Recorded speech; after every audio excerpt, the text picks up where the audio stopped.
European Club Cup 2022 has just ended, and the winner is Novi Bor. The team you can see on your screen, Hari Krishna and Vidit were part of the team, and they simply crushed the competition here by scoring all 7 wins. And they finished with 14 points, a fantastic performance by the team.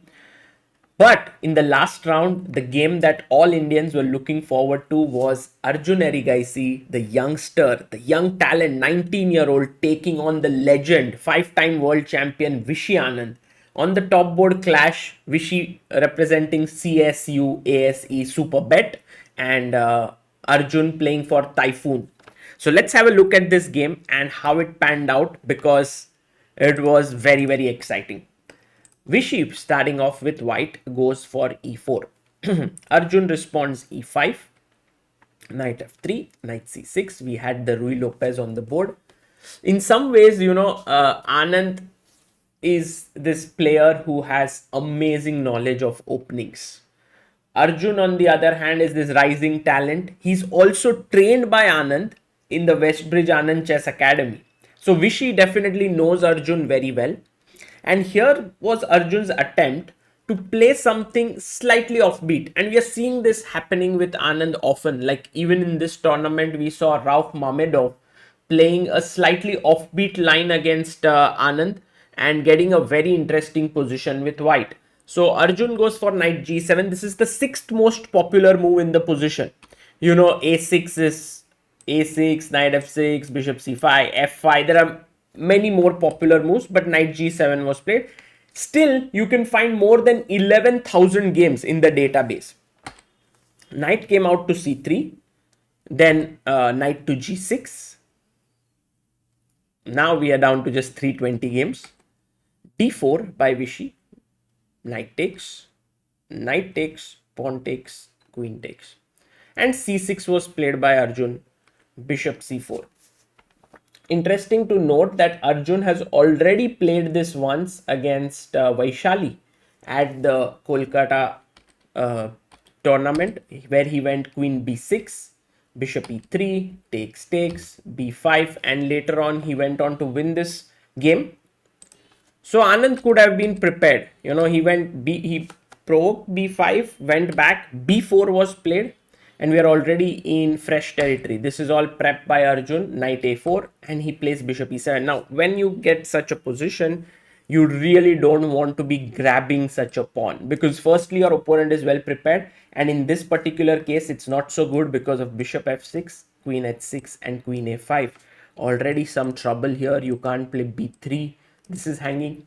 Although when I was looking at it, I did realize that there could be a defense with queen h5. You take here, b3 traps the queen. But okay, you can go queen h5, d5 here. And the position remains quite complicated after queen f3. So Anand played c4. Arjun now castles, and bishop f6, queen d3, rook came to e8. I think black has a very nice position already out of the opening, pretty decent. Active play, the bishop is well positioned. You have to worry about this bishop, but then you are angling for the d5 break at the right moment. And that is the reason why Anand actually played the pawn to c5, so that d5 is difficult to engineer. You know, you can take on d6. Now, I was wondering if you want to play a5 with the idea of bishop a6, trying to put pressure here. And it seems like a viable way to play. However, after knight b6, bishop a6, queen c2, let's say, you take, queen takes. This position after rook b8, I think white is doing pretty okay here. So Arjun didn't want to weaken his b6 square just as yet. So he went queen e7. f3 was played to defend the e4 pawn. And now came the move bishop e5. I like this move a lot. And the point here is that you are looking for the d5 break now. So that if cd6, your bishop is already controlling this square. That's the main idea of putting your bishop there. Anand now played g3. Well, he could have played rook d1 trying to stop d5, but that creates a huge attacking potential with queen h4. And now after g3, let's say take, this is going to be a very big attack and ending in a mate. So Vishy went g3, stopping queen h4, and of course Arjun played the move d5. At this point, I felt like Arjun is doing very well out of the opening because he's got what he wanted. His bishop is now opened up. His pieces are well positioned. Vishy took, bishop takes. By the way, you cannot really win a pawn like this. I mean, this is just crazy. If you do this, bishop b7, black's pieces are just outstandingly positioned.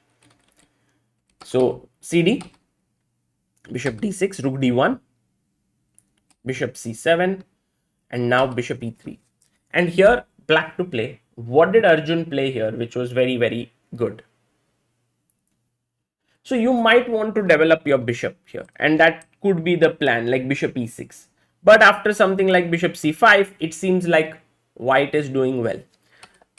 Bishop e6 is a typical move when you develop for the sake of development. Yes, you need to bring out this bishop so that the rook can join in, but right now something else is more important.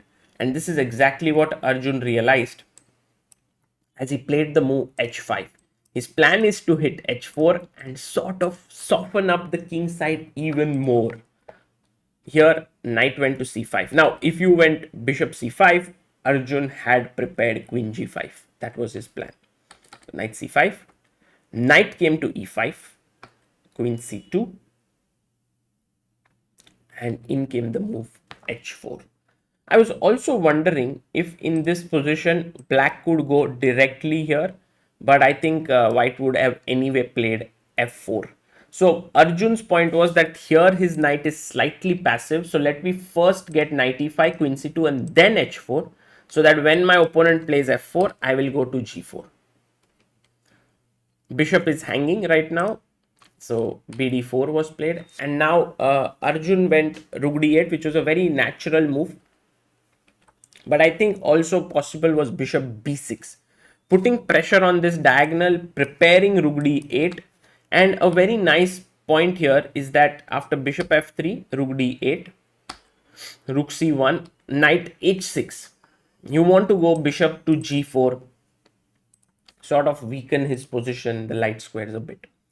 Okay, rook d8 was fine. Knight went back to a4. And now Arjun went sort of on a wild attack.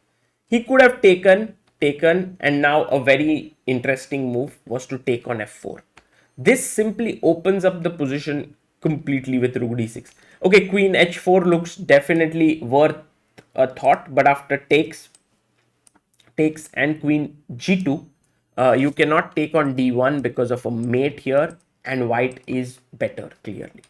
So that's the reason why rook d6 makes a lot of sense. And now after say bishop c4, rook g6, already it's getting very, very dangerous. Here knight e5 takes, and the position is very, very complicated. So this could have been a very interesting game, but Arjun took on h2. Now, this also looks very scary, but it turns out, I don't know what is it that Arjun missed, because after king h2, hg3, of course, Anand is not going to take this pawn and get checkmated with queen g5. He went king g2, and I'm wondering what is it that Arjun was thinking about here. Maybe he wanted to play queen h4, but rook h1 is an easy defense to check. And after take here, this is also pretty simple. Maybe he wanted to check bishop takes f4 here, but then after bishop c5, which was a very, this is like a tempo move. You're going to see it when you're calculating. It's the first move that comes to your mind. Queen h4, there is rook h1, and same idea. So Anand, here Arjun now realized that he was in trouble. He could have gone back bd6 here, but then he's a piece down. So he went rook d1, but after bishop e7, rook a1, queen takes c6, you realize that you're already a piece down. And this is not what he had signed up for. Rook e1 was played, and now Anand plays it very carefully. He doesn't fall for such tricks like takes, king f1. By the way, king f3 is met with rook f2 mate, king f1. Now defending this bishop, and even though you have a queen for a rook, this is very dangerous with the g pawn. Like g2 is threatened, so let's say bishop c5, king h7, very important move, threatening check, and this is really dangerous. So Vishy was very careful. He first played bishop c4, rook c1, king f3, also another cool move, because here there is also possibility of playing bishop c5, which wins. The main point being that if you take here, I can take on a8 to win. King f3 is great. Takes g2, bishop c5, stopping the pawn. And here the point was after rook c4, Vishy took. Because now when you queen, what is the move that Vishy had in mind?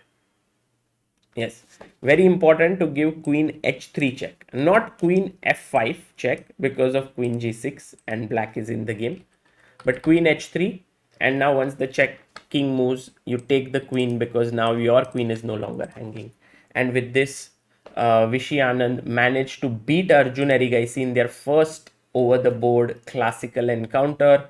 A very, very interesting game. Actually, quite well played by Arjun in the opening phase, but then that piece sacrifice didn't work at all, and Anand was very clinical finishing off the game. Right now, it's a very, very happy time for Indian chess. If you look at it, these are the live ratings after the end of the European Club Cup. Vishy maintains his world number 9 position ahead of players like Aronian, Karyakin, Rajabov, and so on. Gukesh and Vidit have now coupled up at 22 and 23rd position for India number 2 and 3, while 25 and 26 are taken up by Arjun Erigaisi and Hari Krishna. So these five players are all together here. Anand is right there in top 10. These four players are very close, and the fight for India number 2 to 5 is getting very, very intense with more players joining in pretty soon. I'm sure Indian chess is looking very, very bright. For now, this is Sagar Shah signing off. Bye bye.